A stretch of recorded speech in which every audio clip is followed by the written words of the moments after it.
Kaya may trip naman kami ate, bumili kami ng product na to sa TikTok kasi nakita namin pwede siya sa hair na may ganitong problem. Ikot kate. Ayan. So si Nani yung sasampulan natin ngayon. Actually meron kami ni ate dito dati. Conditioner ba yung tino? O, tag-isa kami. Pero naubos na yung sa kanya. Diba? Ganun ang banding namin ni ate girl. Ito yung 80 treatment natin. Kasi sabi dito, Botox Keratin Hair Enhancing Oil. Ang bango din. Tingnan natin sa ano ni ate. Pwede din ako ganito kasi pag may mga racket ako or mga event, ginagamitan ko ng ganito kasi yung mga baby hair ko girl. And at the same time, may mga sira na din siya kasi before pa ako nabuntis, 3 consecutive months, almost 6 countries. Turning 6 countries na sana yung pupuntahan ko at every month pa iba-iba kulay ng buhok. Kaya medyo nasira siya. Ang bango! Oh, amazing. So, first time ko nito guys. Oh my god, this is really cute. Tada!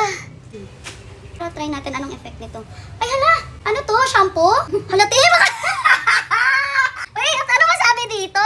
Multivitamin hair serum. Parang pangligo kasi bumubulat Guys, pasensya naman sa mga baguhan. Lati, makakaligo ka ulit Sa mga hindi rin nakakaalam, katulad sa amin, ito is bumubula pala siya ha. So siguro pangligo to girl. And then right after maligo, kasi gulat din ako kung ipagsabay itong dalawa nang hindi basa, parang same lang. So eto muna pangligo at eto ang after ligo. So ulitin natin again, maliligo muna si ate. Ito lang muna tayo sa labas guys para mas kita natin.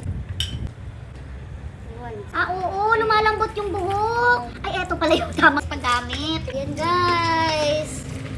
Pangpalambot pala siya, pangpasoft ng hair. Ready for blower!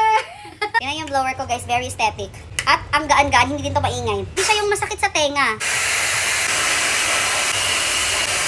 Bilis mag-dry, tingnan mo te. Oh, diba? Now, lalagyan na natin siya ng ganito. Okay? Super duper bango. At mura lang to ha, in all fairness. Siyempre, para maka-avail ang lahat, hindi ko na kayo papahirapan pa. Lalagay ko dyan sa yellow basket. Tada! So, mag-check out na!